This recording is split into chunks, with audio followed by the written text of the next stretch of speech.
দেখুন বিষয়টা কিন্তু এটা একেবারেই নয় যে পুলিশ হাত গুটিয়ে বসেছিল। এই বালি পাচার মামলায় পুলিশ এফআইআর রুজু করে গ্রেফতারি পর্যন্ত করেছে, কিন্তু তারপরেও দেবনারায়ণের প্রশ্ন ওঠে তাহলে সত্যি সেই তদন্তের মধ্যে আসলে কতটা কার্যকরী তদন্ত হয়েছে যে আলাদা করে ইডিকে নামতে হচ্ছে এবং এই বালি পাচার এবং দুর্নীতি কালো টাকাকে সাদা করার প্রক্রিয়া এটা চলছে কিভাবে? এটা বোঝা যাচ্ছে ভোটের মুখে কি হচ্ছে, এটা প্রায় হচ্ছে। গত বছর তাই হয়েছিল, এখনো এই ভোটের মুখে অবস্থা। একটা কথা বলে, the croaking raven doth bellow for revenge, মানে কর্কশ শব্দযুক্ত কাকেরা প্রতিশোধের জন্য চিৎকার করছে। কিন্তু এটা শেক্সপিয়ারের বক্তব্য।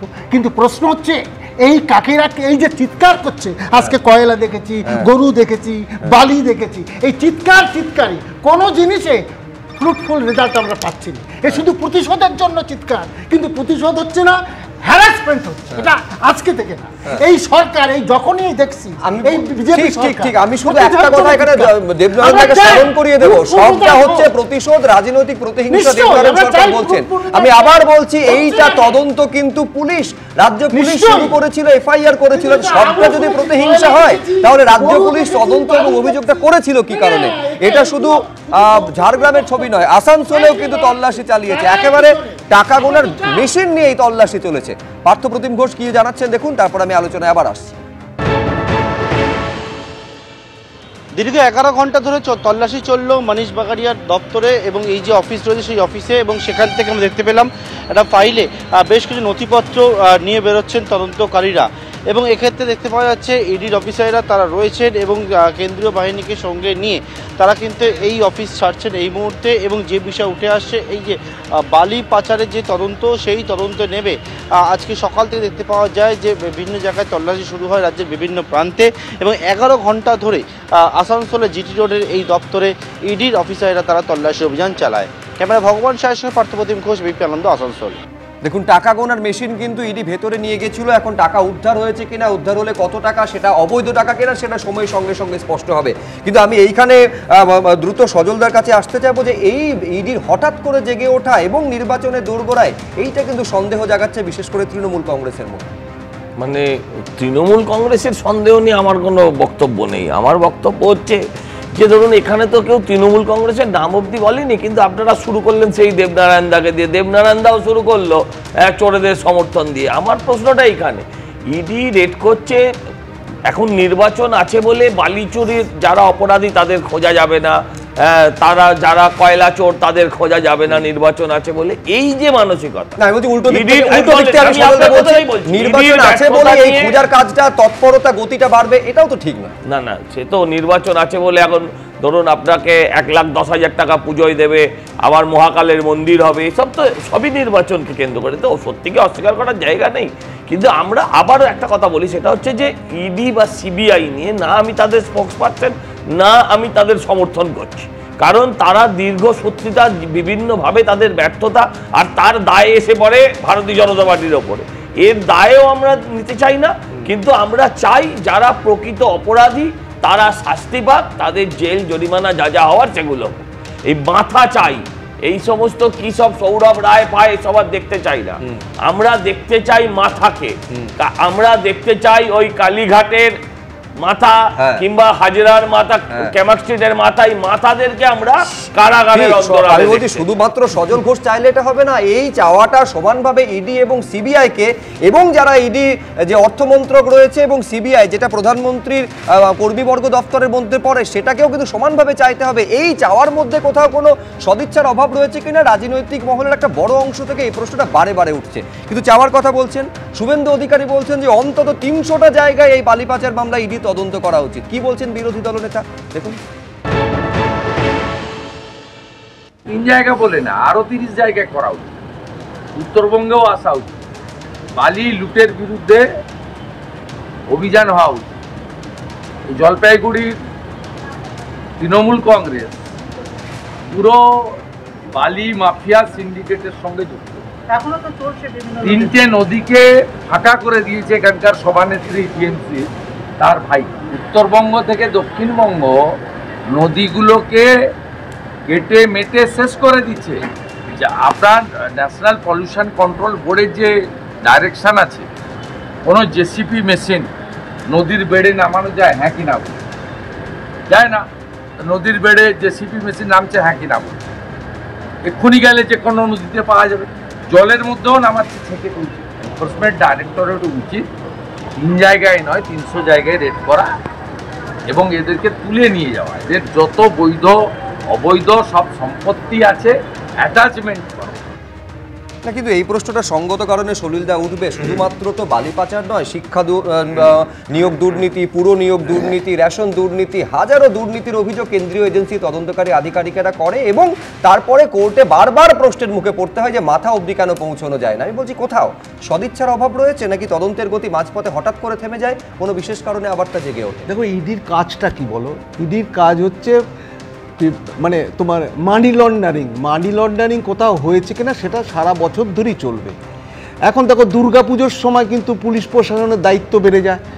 কোনো বড় যখন অনুষ্ঠান হয় তখন তো তার ল অ্যান্ড অর্ডার মেনটেন করার জন্য এটা তো তাদের ইট ইজ উইদিন মানে পারভিউ অফ ডিউটি, তাদের কর্তব্যের মধ্যে পড়ে।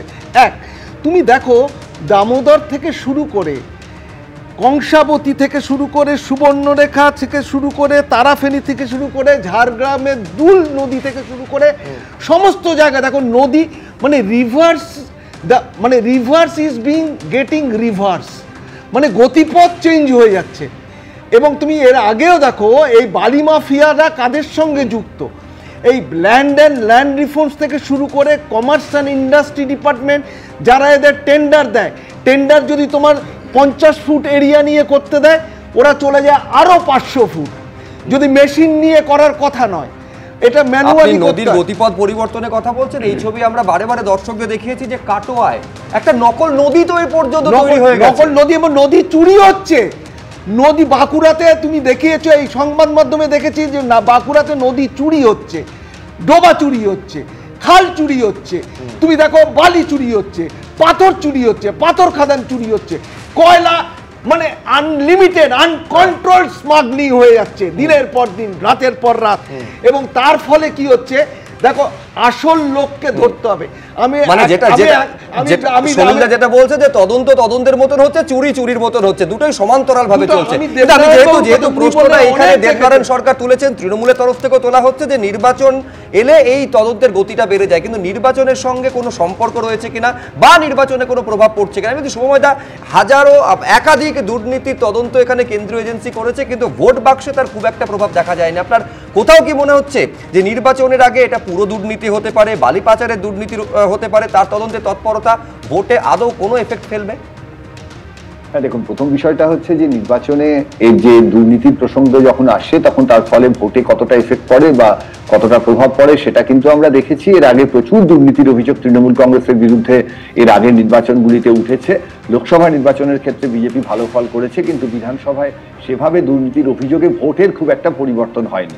কিন্তু যে মূল তথ্যের জায়গাটা আসছে সেটা হচ্ছে পশ্চিমবঙ্গে যে দুর্নীতি এবং দুর্বৃত্তায়নের কথা শোনা যাচ্ছে যে ফ্রিকোয়েন্সিতে, তাতে আমাদের দেশে তো মোটামুটি 5 বছরে অনেকগুলো নির্বাচন হয়, লোকসভা হয়, বিধানসভা হয়, মিউনিসিপ্যালিটি নির্বাচন হয়, বিভিন্ন পঞ্চায়েত নির্বাচন হয়। এবার পশ্চিমবঙ্গে যদি সমস্ত নির্বাচন বাদ দিয়ে ইডিকে তদন্ত করতে হয়, কারণ আমাদের তো বিধানসভা নির্বাচন এখনো 6 মাসের ওপর বাকি আছে, তাহলে তো কোনোদিনই আর ইডি তদন্তই করতে পারবেন না। এবং বিশেষ করে পশ্চিমবঙ্গের আমাদের এখানকার যে তদন্তকারী সংস্থা, তারাই তো এই তদন্তটা শুরু করেছিলেন। সুতরাং সেখানে নিশ্চয়ই একটা সঠিক পথে, অন্তত নিয়ম অনুযায়ী একটা তদন্ত চলছে। এবার 30 জায়গায় না 300 জায়গায় এই ধরনের ঘটনা ঘটেছে, তার চেয়ে বড় প্রশ্ন যে আমাদের যে সরকারের সম্পত্তি, একটা নদী, তার থেকে বালি তোলা হচ্ছে, তার পরিমাণ যদি বেশি তোলা হয়, আমার যদি লরির ওজন বেড়ে যায় তাহলে রাস্তার ক্ষতি হচ্ছে, ফলে কিছু মানুষের হয়তো সুবিধে হচ্ছে, কিন্তু তার সঙ্গে আমাদের যে রাষ্ট্রীয় সম্পদ, সেই রাষ্ট্রীয় সম্পদ কিন্তু ভীষণভাবে ক্ষতিগ্রস্ত হচ্ছে। এবং তার সঙ্গে গোটা যে একটা পরিবেশ এবং তাই নিয়ে যে আলোচনা আমাদের দেশে এবং আমাদের রাজ্যে তো আমরা দেখছি প্রচুর গোলমাল হচ্ছে। সুতরাং এই জায়গায় দাঁড়িয়ে তদন্তের মতো চলতেই হবে।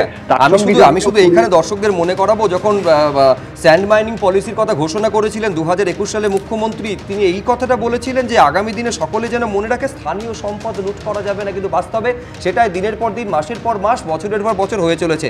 আমি কনিনিকাদির কাছে আসবো। আমি বলছি একেবারে এই দুর্নীতি কিভাবে হয়েছে, এই কেন্দ্রীয় এজেন্সি তদন্ত নিয়ে আপনারা বারে বারে প্রশ্ন তোলেন, পাল্টা রাজনৈতিক প্রতিহিংসার তত্ত্বকে তৃণমূল সামনে আনে।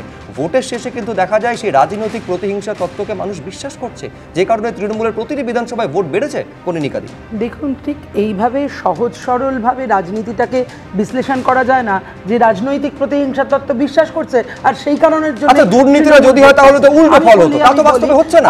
একটা ইলেকশনের সময় আরো অনেক বিষয়গুলো কাজ করে, সেটা আপনারাও চোখের সামনে দেখতে পান। নানানভাবে ভয় দেখানো, নানান রকম ধরনের ভাবে ভোট দিয়ে দেয়া, এসব অনেক বিষয় আছে। তার মানে আমি বলছি না যে শুধু এটাই বিষয়, আর অন্য কিছু না। কিন্তু তাই এটাকে সহজ সরল সমীকরণের তত্ত্ব যে রাজনৈতিক প্রতিহিংসার তত্ত্ব মানুষ বিশ্বাস করছেন তাই মানুষ ভোট দিচ্ছেন, নো, নট দ্যাট। কিন্তু পাশাপাশি ইডির এই প্রশ্নটাকে বলুন বা কেন্দ্রীয় যে কোনো এজেন্সির এই কথাকে বলুন, দিনের পর দিন অনন্তকাল ধরে তদন্ত হয়ে যাবে, তদন্ত হয়ে যাবে, কিন্তু কোনো ফল হবে না, কোনো শাস্তি হবে না, কোনো কিচ্ছু হবে না। একটার পর একটা তদন্ত হবে, আবার একটা মেগা সিরিয়ালের এপিসোডের মতো আর একটা জায়গায় চলে যাবে, আবার আরেকটা জায়গায় চলে যাবে, একেবারে এক জায়গা থেকে আরেক জায়গায় সরে যাওয়ার মতো। তাহলে মানুষের মধ্যে তো প্রতিবাদ স্পৃহাটাই কমে যাবে, কারণ কমে যাচ্ছে। তারা কি ভাবছে যে আজকে করছে তল্লাশি, কালকে করছে তল্লাশি, পরশু করছে তল্লাশি, আবার যে একেবারে আমি বলছি তল্লাশিও চলছে, সমানভাবে দুর্নীতির অভিযোগ সেটাও কিন্তু সমান্তরাল ভাবে চলছে। আসলে তল্লাশি এবং তদন্তের ফলে সেই দুর্নীতির উপর রাশ টানা যাচ্ছে কিনা এবং যেটা মাথা ওই অবধি তদন্তকারীরা পৌঁছতে পারছেন কিনা।